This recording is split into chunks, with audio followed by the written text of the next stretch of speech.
Hello guys, இன்னைக்கு ஒரு புது அனிமே தான் பார்க்க போகிறோம். அதாவது ஜுஜுட்சு கைசன் சீசன் 2 எபிசோட் 1. இந்த எபிசோட் பார்க்கறதுக்கு முன்னாடி கீழே லைக் பண்ணலன்னா லைக் பண்ணுறதுக்கு மறக்காம சப்ஸ்கிரைப் பண்ணி பெல் ஐக்கன் அழுத்தி வச்சுக்கோங்க. அப்போ தான் செகண்ட் எபிசோட் உங்களுக்கு நோட்டிஃபிகேஷனாக வரும்.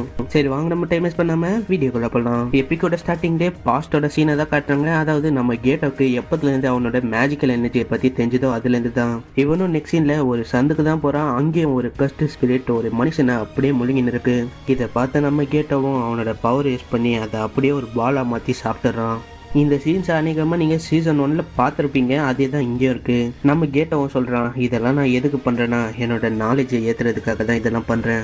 ஏன்னா இதனால எனக்கு நாலேஜ் எல்லாமே கெயின் ஆகும். எனக்கு எப்போதுலேருந்து இந்த எனர்ஜி எனக்குள்ளே இருக்குன்னு தெரிஞ்சதோ அப்போதுலேருந்து நான் முடிவு பண்ணேன். அப்போதுலேருந்து நான் ஒரு முடிவெத்தேன், இந்த மாதிரி இந்த பவரை நம்ம வேஸ்ட் பண்ணக்கூடாது. இதை வச்சு பீப்புள்ஸை நம்ம காப்பாற்றி ஆகணும். அன்னிலேருந்து தான் நான் டிசைட் பண்ணேன், இந்த மாதிரி பீப்புள்ஸ் எல்லாரையும் நான் காப்பாற்றணும்னு. அதனாலே நான் எனக்குள்ளே எப்பயுமே நான் சொல்லுவேன், இந்த மாதிரி நான் எல்லாரையும் காப்பாற்றணும்னு. இவனும் இப்படி சொல்லிட்டு அங்கே நந்து போய் நிற்பான். பார்த்தா கோஜோ முன்னாடி வந்து நிற்கிறான். நெக்ஸ்ட் சீனில் ஒரு மேன்ஷனை தான் காட்டுறாங்க. அந்த மேன்ஷனில் இது வரைக்கும் ஒரு பணக்காரங்க தான் வாழ்ந்துட்டு இருந்தாங்க. அவங்க அங்கே இருக்கும் போது அவங்களோட பிஸ்னஸ் நல்லாவே ப்ராஃபிட்டில் போயின்னு இருந்தது. ஆனால் என்ன ஆச்சோ தெரில, அந்த மேன்ஷனில் இருக்கும் போது கொஞ்ச நாளுக்கு அப்புறம் அவங்களோட நிலைமை அப்படியே மோசமாக மாற ஆரம்பிச்சுது. அதாவது இவங்களுக்கு ரொம்பவே கடன் வந்தது. இதனால இவங்க இந்த மேன்ஷனை விட்டு அப்படியே போக வேண்டிய நிலைமையும் ஏற்பட்டது. இவங்க போனதுக்கப்புறம் என்னவோ தெரில, அந்த மேன்ஷனில் நிறையவே கர்ஸ்ட் ஆக்டிவிட்டி ஃபைண்ட் அவுட் பண்ணியிருக்காங்க. அதுவும் இல்லாமல் அங்கே நிறையவே கோஸ்ட்டை சுற்றுற மாதிரி பேசுகிறாங்க. இதனாலேயே அங்கே இருக்க ஹை ஸ்கூல் அண்ட் ஸ்கூலில் படிக்கிறவங்க எல்லாருமே இந்த மாதிரி முடிவெத்தாங்க, நம்ம வந்து கரேஜ் எல்லாம் டெஸ்ட் பண்ணலாம். அதாவது நம்ம அந்த மேன்ஷனுக்கு போய் நம்ம எவ்வளோ பயப்படாமல் இருக்கோம் அப்படின்னு டெஸ்ட் பண்ணலான்னு அங்கே நிறைய பேரும் வர ஸ்டார்ட் பண்ணாங்க. இதே மாதிரி அங்கே இருக்க பீப்புள்ஸ் எல்லாருக்குமே அந்த மேன்ஷனை பற்றி தெரிய ஸ்டார்ட் ஆகுது. அங்கே நிறைய பேருக்கு அந்த மேன்ஷனை பற்றி தெரிஞ்சனால அவங்களும் அங்கே போய் என்னதான் இருக்குது அப்படின்னு போய் பார்க்குறாங்க. இதனாலே அங்கே நிறைய பேரும் காணாமல் போயிருக்காங்க. இவங்க காணாமல் போகிறதையும் ஒரு வைரல் நியூஸாக இந்த இன்டர்நெட்டில் பப்ளிஷ் பண்ணுறாங்க. இதனாலே இந்த மேன்ஷன் ரொம்பவே பாப்புலர் ஆகுது. நெக்ஸ்ட் சீனில் நம்ம ஒட்டாகி அண்ட் மே இவங்க ரெண்டு பேரையும் காட்டுறாங்க. இந்த சீன் சொல்ல போனால் ஒரு பாஸ்ட் சீன்னு சொல்லலாம். அதாவது மெயின் பேட்ச் ஒட்டாகி, மே அண்ட் கோஜோ இவங்க இருந்தாங்களே அந்த சீன் தான் இது. இப்போ இவங்க தான் ஜுஜுட்சு கேசரர். இப்போ இவங்க தான் எக்ஸாசிசம் பண்ணுறாங்க. இப்போ இவங்க ரெண்டு பேருமே தான் அந்த மேன்ஷனை இன்வெஸ்டிகேஷன் பண்ண போகிறாங்க. அதாவது அந்த மேன்ஷனுக்குள்ளே அப்படி என்னதான் இருக்குன்னு போய் பார்க்கலான்னு தான் போகிறாங்க. இவங்களும் அந்த மேன்ஷனுக்கு வந்தோடனே அங்கே இருக்க ஒட்டாகிமேவும் அங்கேயே நின்றுறாங்க. ஆனால் நம்ம மேக்கு இந்த மேன்ஷனுக்கு வெளியில் எந்த கர்ஸ்ட் எனர்ஜியும் இருக்கிற மாதிரி அவங்களுக்கு ஃபீலே ஆகலை. மேவோ சொல்கிறா, இந்த மாதிரி வெளியிலேருந்து பார்க்க யாருமே இல்லாத மாதிரி தான் தெரியுது. நீ என்ன பண்ணுறனா, நீ போய் ஃபர்ஸ்ட் ஃப்ளோரில் பாரு, நான் வந்து செகண்ட் ஃப்ளோரில் பார்க்குறேன். இந்த சைடு அவளும் பயந்துக்கினே திறக்கிறா, இந்த மாதிரி உள்ள யாராச்சும் இருக்கீங்களா?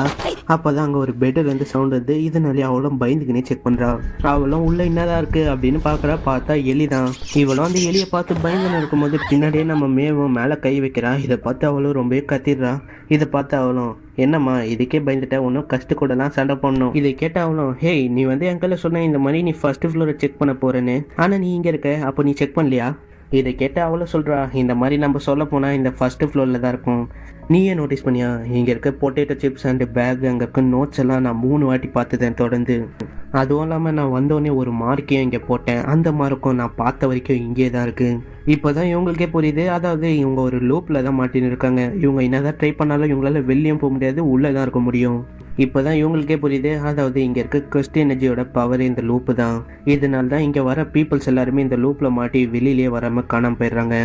இவங்களும் 30 நிமிஷமாக நடக்கிறாங்க. அதாவது இவங்க 40 கிலோமீட்டர் நடந்திருக்காங்க. இவங்களும் அந்த லூப்லேருந்து எப்படி தப்பிக்கலாம் இப்படின்னு தான் இவங்களும் பேசினே போகிறாங்க. இவங்களும் பேசுகிறாங்க, இந்த மாதிரி இது ஒரு பேரியர் தான் நினைக்கிறேன், இதை உடைச்சாதான் நம்மளால தப்பிக்க முடியும்.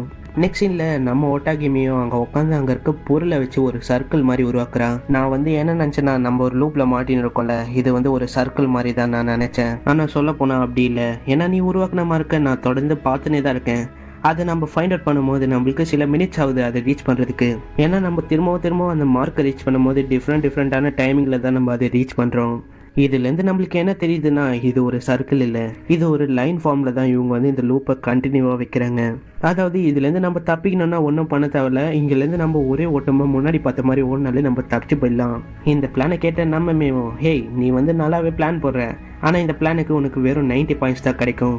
இதை கேட்டாவலும், ஹேய் 10 பாயிண்ட் எங்கே போச்சு? நான் அதுவும் இல்லாமல் நான் ஒரு அருமையான பிளானை போட்டிருக்கேன். ஹேய் உனக்கு மூளை இருக்கா இல்லையா? அவங்க வந்து முன்னாடி தானே இந்த லூப்பை ஃபார்ம் பண்ணுறாங்க, அப்போ நம்ம பின்னாடி பக்கமாக ஒன்று நம்ம ஈஸியாகவே தப்பிச்சு போகலாம். இதை கேட்டாலும் ஆமாப்பா நீ வந்து கரெக்டாக தான் சொல்கிற, இது வந்து சிகஹரியோட தியரி மாதிரி தான் இருக்குது. சரிவா நம்ம டைம் வேஸ்ட் பண்ண தேவையில்ல, நம்ம வந்து ஓடி போய் இங்கேருந்து தப்பிச்சிடலாம். நெக்ஸ்ட் சீனில் இவங்களும் அந்த பிளானை எக்ஸிக்யூட் பண்ணுறாங்க, இவங்களும் ஓட ஸ்டார்ட் பண்ணுறாங்க. இதனால அந்த பேரியரே அப்படியே ஒரே மாதிரி கொலாப்ஸ் ஆயிட்டு இதனால இவங்களும் ஈஸியாகவே வெளில வந்துடுறாங்க. நெக்ஸ்ட் சீனில் இவங்களும் வெளில இருக்காங்க, நம்ம ஹொட்டாகிமேவும் அங்கே மாட்டின்னு இருக்கான். அப்போதான் நம்ம கோஜோவும் வரான். அவனும் வந்துட்டு ஹேய் ஒட்டாகிமே உனக்கு வந்து ஹெல்ப் வேணுமா? ஹெல்ப் வேணும்னா தயங்காம கேளு, நான் வேணா ஹெல்ப் பண்ணி விடுறேன், அதுக்கு நீ அழுவலாம் தேவையில்ல. இதை பார்த்து அவளும் கத்தி விட்றா. ஹேய் என்ன நினச்சின்னு இருக்கு? ஏன்னா இவளுக்கு ஆல்ரெடி பயத்தில் இருக்கா, இதனால தான் இவ கத்துறா. இதெல்லாம் பார்த்துன்னு இருக்க நம்மமேவும் ஹேய் நானும் அழுதா நீ என் கையில் அதே மாதிரி தான் பண்ணுவியா? இதை கேட்டு நம்ம கோஜோவும் இல்லை நீ வந்து சொல்ல போனால் அழுவே மாட்டேன், ஏன்னா நீ அழுவ மாட்டேன், அதுவும் இல்லாமல் நான் ஸ்ட்ராங்காக இருக்கிறவங்கள ப்ரொடெக்ட் பண்ண மாட்டேன், அதாவது வீக்காக இருக்கிறவங்கள தான் நான் ப்ரொடெக்ட் பண்ணுவேன். இதை கேட்டால் ஒட்டாகிமேவும் ஹேய் அப்போ நான் என்ன வீக்கா இப்படின்னு இவ்வளோ கத்தின்னு இருக்கான். திடீர்னு பார்த்தா பின்னாடி அந்த கஸ்ட் எனர்ஜியும் எழுந்து நிற்குது. அந்த கஸ்ட் எனர்ஜி வெளில வந்த அத்த செகண்ட் நம்ம கேட்டவும் அவனோட பவரை வச்சு அதை போட்டு தள்ளிடுறான். அவனும் நம்ம கோஜோவை பார்த்து சொல்கிறான் ஹே கோஜோ என்ன வீக்காக இருக்கவங்களுக்குள்ள ஜாலியாக இருக்க போல? ஆமாம் நான் ஜாலியாக தான் இருக்கேன், ஏன்னா நான் ஸ்ட்ராங்காக இருக்கவங்க கூட ஏதாச்சும் பண்ணுன்னா அவ்வளோதான் என்ன புரட்டி போட்டுருவாங்க. இவங்களும் இப்படி பேசின்னு இருக்கும்போது நம்ம ஷோக்கவும் அங்கே வந்துடுறான். இதை பார்த்தா ஒட்டாகிமேவும் ஹேய் நீ வந்துட்டியா? உன்னை பார்த்ததுல எனக்கு ரொம்பவே சந்தோஷம், ஏன்னா நம்ம கேங்லேயே நீ ஒண்டி தான் எனக்கு கிண்டலே பண்ண மாட்டேன். இவளும் இப்படி கட்டி போச்சுன்னு சொல்லணும் இருக்கும்போது நம்ம கோஜோவும் பயங்கரமாக கிண்டல் எத்தின்னு இருக்கான். நெக்ஸ்ட் சீனில் இவங்க அங்கே ரிச்சுவலை பற்றி தான் பேசுகிறாங்க. இந்த ரிச்சுவலை பற்றி உங்களுக்கு போக போக வர எபிசோடில் உங்களுக்கு தெரியும். நெக்ஸ்ட் சீனில் இவங்களும் ஜுஜுட்சு ஹைக்கு வந்துடுறாங்க. அங்கே பார்த்தா நம்ம யாகா இருக்கான். நம்ம யாகா அவங்க சொல்லிருக்கான் இந்த மாதிரி சூப்பர்வைசரோட வேலையை என்னென்னா அவங்களோட மிஷினில் ஆளுங்களை அனுப்புறது தான் வேலையே. ஆனால் அதே தாண்டி சில பேர் இருக்காங்க, அவங்க வந்து இந்த சூப்பர்வைசர் சொல்கிறதெல்லாம் கேட்கவே மாட்டாங்க, ஏன்னா அவங்க அவங்களோட வேர்ல்டுலேயே ஜாலியாக இருப்பாங்க. நான் வந்து ஆசைப்படுறேன் இந்த மாதிரி பர்சன் இங்கே இருக்கீங்களா? இதை கேட்ட நம்ம கேட்டோ அண்ட் ஷோக்கோ இவங்க 2 பேருமே நம்ம கோஜோவை பார்த்து கை காட்டுறாங்க. அவங்களும் சொல்கிறாங்க இவன் தான் அவன் அப்படின்னு. ஏன்னா கோஜோ ஒண்டி தான் தனியாக இருக்கான், அதனால தான் அவனே மாட்டிக்கிறான். ஏன்னா நம்மளால அந்த ரூல்ஸ் எல்லாம் மடிக்க மாட்டான். அவனை சொல்கிறான் மாஸ்டர் நீங்கள் அதெல்லாம் மறந்துடுங்க. இதை கேட்டால் அவரும் மண்டையிலே ஒரு தங்கன்னு ஒரு கொட்டு விடுறாரு. நெக்ஸ்ட் சீனில் நம்ம கோஜோவும் அவங்க ஃப்ரெண்ட்ஸை பார்த்து சொல்கிறான் ஹேய் உங்களுக்கு வேறு வேலையே இல்லை, எதுக்கு என்ன கை காட்டினீங்க? ஏன்னா நான் அவ்வளோ கெட்டவெல்லாம் இல்லை இப்படின்னு இவனும் சொல்லியிருக்கான். நம்ம கென்டவும் சொல்கிறான் இந்த மாதிரி உனக்கே தெரியும், இந்த மாதிரி வீக்கான பீப்புள்ஸ் எல்லாரையும் நம்ம தான் ப்ரொடெக்ட் பண்ணணும், அதுவும் இல்லாமல் இந்த கர்ஸ்ட் ஸ்பிரிட்ஸ் எல்லாத்தையும் நம்ம அழிக்கணும், அதுவும் இல்லாமல் இந்த ஸ்ட்ராங்காக இருக்கவங்களையும் நம்ம அழிக்கணும். இதை கேட்ட நம்ம கோஜோவும் ஹேய் நீ சொல்கிறதும் கரெக்டாக தான் இருக்குது, ஆனால் இதுக்கு வேறு ஏதாச்சும் வழி கூட இருக்கலாம். இதை கேட்டு நம்ம கென்டவும் கொஞ்சம் முறைக்கிறான். இதை பார்த்து அவனும் ஹேய் என்னப்பா மூஞ்செல்லாம் சிவப்பு மஞ்சள்னு மாறினே இருக்கு, என்ன முறைக்கிற அப்படின்னு அவனு கேட்குறான். நம்ம கென்டவும் அவனோட பவர் யூஸ் பண்ணி அங்கே கஸ்ட் ஸ்பிரிட்டை ரெடி பண்ணுறான். அவனும் சொல்கிறான் ஹேய் நம்ம வந்து வெளில போய் பேசலாமா? இதை கேட்டால் நம்ம கோஜோவும் என்னப்பா வெளில போகிறதுக்கு கூட உனக்கு பயமாக இருக்கா, ஏன்னா நான் தான் உனக்கு வரணுமா? இதை பார்த்தா நம்ம ஷோக்காவும் அங்கேருந்து ஓடி போயிடுறா. அப்போ தான் அங்கே நம்ம யாகாவும் வரான். யாகாவும் அங்கே இருக்க டோரை திறக்கிறான். இதை பார்த்து இவங்களும் உஷாராயிட்டு இவங்க எக்ஸசைஸ் பண்ணுற மாதிரி நடக்க ஸ்டார்ட் பண்ணுறாங்க. இவனும் அங்கே வந்துட்டு ஹேய் உங்கள் 2 பேருக்கும் ஒரு மிஷின் தர போகிறேன், அதில் ஒரு பொண்ணு இருக்குது, அதுதான் நாளைக்கு உங்களோட மிஷினு. இந்த பொண்ணு தான் லார்ட் டென்ஜனோட வெசில், அதுவும் இல்லாமல் இந்த பொண்ணு பின்னாடி 2 பேர் இருக்காங்க. அதனால தான் சொல்கிறேன் நீங்கள் 2 பேரும் நாளைக்கு அந்த மிஷினில் ப்ரொடெக்ட் பண்ணி ஆகணும் அந்த பொண்ணை. அதுவும் இல்லாமல் இந்த பொண்ணோட லொக்கேஷனும் எல்லாருக்கும் லீக் ஆயிடுச்சு, அதனால தான் நீங்கள் ப்ரொடெக்ட் பண்ணி ஆகணும்.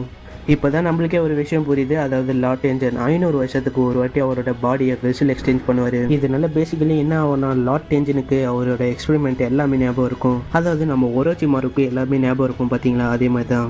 சொல்ல போனால் இந்த பொண்ணு தான் வெசிலாக இருக்க போது, அதனால லார்ட் டென்ஜன் இந்த பொண்ணுக்குள்ளே தான் போக போகிறாரு.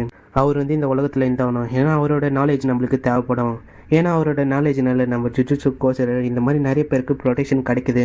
அப்படி ஒண்டி இவர் இல்லைன்னா நம்ம ஜுஜுட்சு சோசரர் இங்கே இல்லாமல் கூட போகலாம், ஏன்னா இங்கே நிறைய கர்ஸ்ட் ஸ்பிரிட்ஸ் நம்ம மேலே அட்டாக் பண்ணவும் வாய்ப்பு இருக்குது. நம்ம லார்ட் டென்ஜன் அவரோட பாடி எக்ஸ்சேஞ்ச் பண்ணும்போது அவரோட ரியலான பாடி வந்து டெட் ஆகிடும், அதுவும் இல்லாமல் அவரோட வெசல் பாடிக்கு போகும்போது அவரோட பிஹேவியரும் கொஞ்சம் சேஞ்ச் ஆகிடும். இவர் இப்படி பண்ணுறதுனால ஹியூமன்ஸ்க்கு இவர் எதிரியாக கூட மாறலாம், இருந்தாலும் நிறையவே யூஸ் ஆகுது. நெக்ஸ்ட் சீனில் நம்ம யாகாவும் அந்த 2 பர்சனை பற்றி தான் காட்டுறாரு, அதாவது இவங்க தான் அந்த பொண்ணை அட்டாக் பண்ண போகிறாங்க, அதனால நீங்கள் தான் ப்ரொடெக்ட் பண்ணி ஆகணும், இதனால இவங்க 2 பேரும் ப்ரொடெக்ட் பண்ணலான்னு போகிறாங்க. நெக்ஸ்ட் சீனில் இவங்களும் அந்த அப்பார்ட்மெண்ட்டுக்கு தான் போயின்னு இருக்காங்க. நம்ம கோஜோவும் சொல்கிறான் இந்த மாதிரி நீ போ, அதனால நம்ம கேட்டவும் தனியாக தான் போயின்னு இருக்கான். அவனும் ஃபோனில் பேசினே போகிறான். இவனும் அங்கே போயின்னு இருக்கும்போது திடீர்னு அங்கே ஒரு எக்ஸ்ப்ளோஷன் நடக்குது. இதை பார்த்து நம்ம கேட்டவும் சும்மா தான் இருக்கான். நம்ம கோஜோவும் கேட்குறான் ஹே கேட்டோ என்ன ஆகுது, அந்த பொண்ணு நம்மளுக்கு முக்கியம். இவனும் இப்படி பேசின்னு இருக்கும்போது அந்த பொண்ணும் மேலேருந்து கீழே விழுது. இதை பார்த்து நம்ம கேட்டவும் அவனோட கஸ்ட் ஸ்பிரிட் எனர்ஜியை வச்சு அதை காப்பாற்றலான்னு போகிறான். இவனும் அங்கே போயின்னு இருக்கும்போது மேலே ஒரு சீனை காட்டுறாங்க. அங்கே எவனும் ஒருத்தன் நிற்கிறான். இவன் தான் இந்த பிளாஸ்ட்டுக்கு காரணமே. இவனும் நம்ம கேட்டோவை பார்த்துடுறான். இப்போதான் இவனுக்கே புரியுது இவன் ஒரு ஜுஜுட்சு காசரர். அந்த பர்சனும் அங்கேயே கத்தி சொல்கிறான் ஹேய் அந்த பொண்ணை மரியாதையை விட்டுரு, இதை கேட்ட நம்ம கேட்டோம், ஹேய் எனக்கு கேட்கலப்பா, நீ வந்து கொஞ்சம் சத்தமா சொல்லு. இந்த சைடு நம்ம கோஜோவை தான் காட்டுறாங்க. அவன் மேலேயோ யாரோ ஒருத்தங்க அட்டாக் பண்றாங்க. அவன் மேல நிறைய நைஃப் அவன் மேல படலான்னு வருது. என்னதான் அவன் மேல நைஃப்ல அமைச்சாலும் அந்த நைஃப் ஒண்ணு கூட அவன் மேல படாது. ஏன்னா அவனை சுத்தி ஒரு இன்ஃபினிட்டி வளையமே இருக்கும். அதனால நம்ம ஆளை அவ்வளவு சீக்கிரத்துல டச் பண்ண முடியாது. இந்த சைடு ஒரு பர்சனை தான் காட்டுறாங்க. அவனும் சொல்றான், ஹேய் இது நீ தானே கோஜோ? இந்த பேரை நான் நிறைய பேர் கையில கேள்விப்பட்டிருக்கேன். இது உண்மையா நீ தானா? ஏன்னா நிறைய பேர் இந்த மாதிரி பேசுறாங்க, நீ வந்து ரொம்பவே ஸ்ட்ராங்குன்னு. இது என்ன உண்மையா இல்ல பொய்யா? நம்ம கோஜோவும் அவனை பார்த்து சொல்றான், இந்த மாதிரி நான் இப்ப சண்டை போடலாம் வரல. நான் வந்து உண்மையா சொன்னா நீ வந்து என் கையில வந்து மன்னிப்பு கேட்டு, இல்லைன்னா என்கிட்ட வந்து அழுது மன்னிப்பு கேட்டு இந்த மாதிரி என்ன விட்டுங்கன்னு. அப்போ வந்து நான் உன்னை மன்னிச்சு விடுறேன். இதுதான் இந்த கேமோட ரூலே. சரிப்பா சொல்றியா, என்ன சண்டை போடலாமா அப்படின்னு இவனை கேட்குறான். இந்த சைடு ஒரு பர்சனை தான் காட்டுறாங்க. அவனும் சொல்றான், இந்த சண்டை வந்து ஸ்டார்ட் ஆயிடுச்சு. லார்ட் சர்சரிக்கையில் அவ்வளோலாம் பவர் இல்லை, இருந்தாலும் ஒரு சண்டை போடுறாரு. என்ன ஒரு தோக்கடிப்பாரா இல்லையா? ஆனால் இந்த சண்டை நல்லாவே போவோன்னு நினைக்கிறேன். என்ன சொல்ற இப்படின்னு அவனும் கேட்குறான். அவனும் சொல்றான், ஹேய் நான் வந்து உன்னை ஒரு போட்டோ எடுத்து வச்சுக்கலாமா? இந்த சைடு அந்த பர்சன் யாருன்னு பார்த்தா ஃபியூசி ஹீரோ. இவன் மெகுமி ஃபியூசி ஹீரோ இல்ல, அதாவது இவன் அவனோட அப்பா. அவனும் சொல்றான், நான் வந்து உன்னோட ஆஃபரை அக்செப்ட் பண்றேன். இவன் இப்படி சொல்றதோட இங்கே இந்த எபிசோட முடியுது. இதே மாதிரி மற்ற எபிசோட்ல வேணும்னு நினச்சின்னா மறக்காம சப்ஸ்கிரைப் பண்ணி பெல் ஐக்கன் அழுத்தி வச்சுக்கோங்க. மறக்காம கீழே லைக் பண்ணி கமெண்ட் பண்ணுங்க. மறக்காம இந்த எபிசோட் பிடிச்சிருந்தா கீழே ஹார்ட் போட்டுருங்க. அதுவும் இல்லாமல் இந்த எபிசோடு எப்படி இருந்துச்சுன்னு கீழே கமெண்ட் பண்ணுங்க. ஸோ நெக்ஸ்ட் எபிசோட் நான் கூடிய சீக்கிரம் அப்லோட் பண்ண பார்க்குறேன். அது வரைக்கும் வெயிட் பண்ணுங்க. உங்களை நான் நெக்ஸ்ட் எபிசோட்ல சந்திக்கிறேன். அது வரைக்கும் sayonara.